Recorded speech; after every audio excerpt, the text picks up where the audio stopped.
ये देश का जो आदमी, एक देश का झंडा पकड़ना नहीं आता है जिस आदमी को, वो देश की बातें करता है।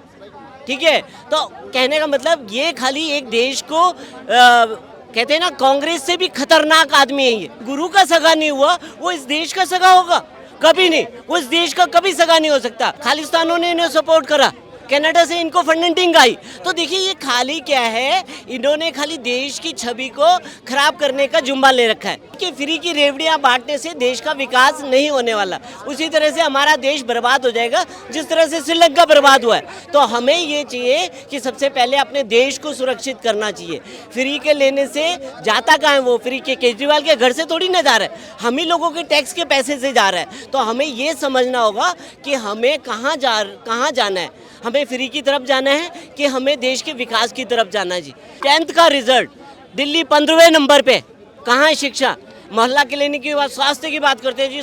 सत्येंद्र जैन को तो वो क्या कहते हैं, भारत रत्न दिया जाना चाहिए। आप ये बताइए कैसे हैं ये लोग, हैं? मोहल्ला क्लिनिक खोले, मोहल्ला क्लिनिक में होता क्या है, मोस्टली गाय भैंसे और कुत्ते वहाँ पे बैठे रहते हैं। ठीक है, तो ये हालत इन्होंने शिक्षा और स्वास्थ्य की कर दी है। प्रोपेगेंडा चला रहे हैं कि जिससे लगे, कभी स्कूटर में बैठ जाते हैं, हाँ जी देखो जी मेरे को कहीं कल को कुछ हो जाए तो कहीं जी देखो जी मेरे को सिक्योरिटी नहीं दे पाएगी। हाँ, गुजरात पुलिस पर सवाल उठाए हैं उठा रहे हैं। देखिए वो उनका प्रोपेगेंडा है। वो किसी तरह से यहाँ क्या करा था दिल्ली में, उन्होंने अपने ऊपर स्याही गिरवा दी, अंडे फुड़वा दिए, झापड़ खा लिए। तो कहने का मतलब उनकी एक अपने को ना एक अच्छा दिखाने की, देखो ये लोग मेरे से वो कर रहे हैं। एक बार फिर से स्वागत है आपका सोशल मुद्दे पर, और हम बात करेंगे सोशल मुद्दे की ही। 2024 मिशन शुरू हो चुका है सर। हम आज बात करेंगे कांग्रेस पार्टी, वो बीजेपी पार्टी और आम आदमी पार्टी की। आम आदमी पार्टी ने आज चंडीगढ़ में एक प्रेस कॉन्फ्रेंस की है जिसमें उन्होंने आरोप लगाया है कि बीजेपी सरकार जो है उनके विधायकों को 25-25 करोड़ में खरीदने की मांग कर रही है। तो वहीं बीजेपी ने एकदम से ट्वीट करके बोला है कि हम 25 करोड़ तो छोड़िए, 25 रुपए भी नहीं देंगे। ये क्या चल रहा है? ये खरीद फरोख्त क्या सच में वाकई में ही हो रही है? ये मैम, ये केजरीवाल का प्रोपेगेंडा है। वो एक तरह से अपनी छवि को अच्छा बनाने के लिए, अच्छा दिखाने के लिए कि मैं ही हूँ स्वच्छ छवि का और मेरे अलावा कोई स्वच्छ छवि का नहीं है। कहते हैं ना कट्टर ईमानदार, वो आदमी आज भ्रष्टाचार में लिप्त है। मनीष सिसोदिया को देख लीजिए, सत्येंद्र जैन को देख लीजिए, ठीक है, और अब डीटीसी का भी आ रहा है। तो ये सारे लोग क्या हैं, एक वो आए थे ना, उन्होंने अपने गुरु तक को नहीं छोड़ा। जो आदमी गुरु का सगा नहीं हुआ, वो इस देश का सगा होगा? कभी नहीं, वो इस देश का कभी सगा नहीं हो सकता। जो अपने गुरु का नहीं हुआ वो किसी का नहीं हो सकता मैम। और वो खाली क्या है, एक प्रोपेगेंडा चला रहे हैं कि जिससे लगे, कभी स्कूटर में बैठ जाते हैं, हाँ जी देखो जी मेरे को कहीं कल को कुछ हो जाए तो कहीं जी देखो जी मेरे को सिक्योरिटी नहीं दे पाएगी। हाँ, गुजरात पुलिस पर सवाल उठाए हैं उठा रहे हैं। देखिए वो उनका प्रोपेगेंडा है। वो किसी तरह से यहाँ क्या करा था दिल्ली में, उन्होंने अपने ऊपर स्याही गिरवा दी, अंडे फुड़वा दिए, झापड़ खा लिए। तो कहने का मतलब उनकी एक अपने को ना एक अच्छा दिखाने की, देखो ये लोग मेरे से वो कर रहे हैं, मेरे ऊपर सहानुभूति के वोट मिले मुझे। वो खाली एक प्रोपेगेंडा चलाते हैं। पंजाब की हालत देख लीजिए, दिल्ली की हालत देख लीजिए, सबका उन्होंने बंटाधार बना दिया।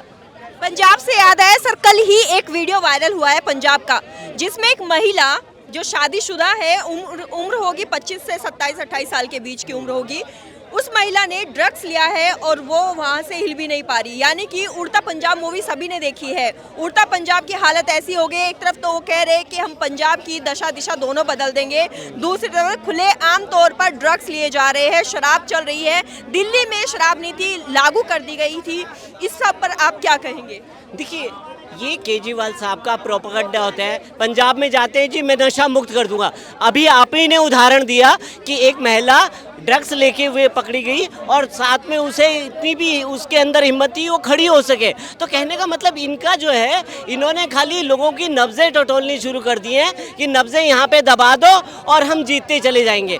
देखिए पंजाब में क्या हुआ, इन्होंने खालिस्तान से हाथ मिला लिया। इनका कोई क्रेडिट वहाँ पे कार्यकर्ता नहीं थे, कोई भी इनका कोई वो ही नहीं था, पर कहाँ खालिस्तानों ने इन्हें सपोर्ट करा, कनाडा से इनको फंडिंग आई। तो देखिए ये खाली क्या है, इन्होंने खाली देश की छवि को खराब करने का जुम्बा ले रखा है। ठीक है, जहाँ बालाकोट में स्ट्राइक होती है, जहाँ बालाकोट में स्ट्राइक होती है तो वहाँ क्या कहते हैं जी, देखो जी पता बताओ वहाँ कितने लोग मर गए, कहाँ हुआ, कहाँ हुई एयर स्ट्राइक? जब उन्हें कहे जी तो आपको रॉकेट पे पकड़ के छोड़ते थे वहीं पे, तो कहने लगे नहीं नहीं जी मुझे तो गिन के बताओ। तो आपको छोड़ देते हैं वहीं पे रॉकेट में लेके, गिनते रहिए कितनी डेड बॉडियां मिली हैं। ये देश का जो आदमी एक देश का झंडा पकड़ना नहीं आता है जिस आदमी को, वो देश की बातें करता है, ठीक है। तो कहने का मतलब ये खाली एक देश को कहते हैं ना, कांग्रेस से भी खतरनाक आदमी है ये। सर एक और सवाल मैं आपसे पूछना चाहती हूँ, जैसे आम आदमी पार्टी ये एक नाम आम जनता से जुड़ा हुआ था, लेकिन अगर जमीनी हकीकत देखें तो दिल्ली की बात कर लेते हैं। दिल्ली में क्राइम रेट जो है वो हद से ज़्यादा पार कर गए हैं। 6-6 साल की मासूम बच्चियाँ बलात्कार का शिकार हो रही है। सड़कों पे, मेट्रो स्टेशन पे, मंदिरों के पास में शराब के ठेके खोले जा रहे हैं। एक बोतल पर एक बोतल फ्री मिल रही थी। अगर दिल्ली में मुफ्त की बात करें तो बिजली पानी सब मुफ्त चल रहा था। ये आखिर दिल्ली किस ओर जा रही है, आप क्या कहना चाहेंगे? देखिए, दिल्ली को इन्होंने दिल्ली का बेड़ा गर्क कर दिया। आप कहीं पे भी चले जाइए, शिक्षा की बात करते हैं, शिक्षा में देश का शिक्षा, दिल्ली की शिक्षा नीति इतनी अच्छी है जो पूरे संसार में ढंढोरा पीटते हुए हमारी शिक्षा के बराबर तो बहुत, देखिए न्यूयॉर्क के पेपर में छप रहा है। आप बताइए 10th का रिजल्ट दिल्ली 15वें नंबर पे, कहाँ है शिक्षा? मोहल्ला क्लिनिक की बात, स्वास्थ्य की बात करते हैं जी, सत्येंद्र जैन को तो वो क्या कहते हैं भारत रत्न दिया जाना चाहिए। आप ये बताइए कैसे हैं ये लोग, हैं?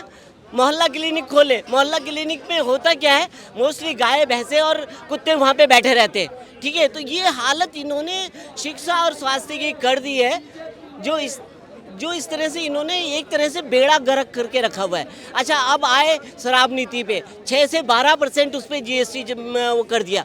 अब इन्होंने क्या करा, सरकार को तो सारे सरकारी ठेके बंद कर दिए सारे, और सरकारी ठेके बंद करने के बाद में प्राइवेट दे दिए, और वो भी किनको दिए? अपने लोगों को बांट दिए, प्रसाद की तरह बांट दिए। अभी एक स्टिंग ऑपरेशन भी वायरल हुआ था जो बीजेपी की ओर से किया गया था, जिसमें सीधे तौर पर बोला गया था कि जो बिचौलिया है यानी कि मनीष सिसोदिया जी, वो सीधे 500 करोड़ रुपए एक ठेकेदार से ले रहे हैं। बिल्कुल, वो उन्होंने क्या करा था, उन्होंने कहा जो 12% की GST वो लगी है, टैक्स लगा इस पे, तो वो क्या कहते हैं कि 12% आप लोग दो और 6% हमें रिटर्न कर दो। रिटर्न कैसे करो? ब्लैक मनी को व्हाइट मनी करके हमें दे दो। तो कहने का मतलब इन लोगों ने देश को बेड़ा गर्क करने की, जो कहते थे हम तो कुछ नहीं लेंगे, न मैं गाड़ी लूंगा, न मैं बंगला लूंगा, न मैं प्रचार प्रसार कुछ नहीं करूंगा, करा क्या इन्होंने? आज देखिए 9 करोड़ का स्विमिंग पूल में नहा रहे हैं वही केजरीवाल हैं। अपनी सिक्योरिटी पे कहते मैं सिक्योरिटी नहीं लूंगा, आज दिल्ली पुलिस उनकी पूरी सिक्योरिटी उनको दे रही है। तो कहने का मतलब इन्होंने कुल मिला करके अपनी छवि को ये दिखाया कि मेरी बहुत स्वच्छ छवि है, ना मैं बीजेपी से हाथ मिलाऊंगा ना कांग्रेस से, और फिर आने के बाद में क्या करा, सीधा कांग्रेस की गोदी में जाके बैठ गए। आपको क्या लगता है, जनता ये सब समझ रही है या फिर इस बार फिर से वही दिल्ली वाला खेला होगा? देखिए, जनता सब समझ रही है, सब समझ रही है, और वो लोग नहीं समझ रहे जिनको फ्री का चाहिए। देखिए, फ्री की रेवड़ियां बांटने से देश का विकास नहीं होने वाला, उसी तरह से हमारा देश बर्बाद हो जाएगा जिस तरह से श्रीलंका बर्बाद हुआ है। तो हमें ये चाहिए कि सबसे पहले अपने देश को सुरक्षित करना चाहिए। फ्री के लेने से जाता कहाँ है वो? फ्री के केजरीवाल के घर से थोड़ी ना जा रहा है, हम ही लोगों के टैक्स के पैसे से जा रहा है। तो हमें ये समझना होगा कि हमें कहाँ जाना है, हमें फ्री की तरफ जाना है कि हमें देश के विकास की तरफ जाना है जी। तो ये चीज़ें लोगों को समझनी चाहिए, और जो देश के विकास की बात करता है उसके साथ में खड़ा होना चाहिए।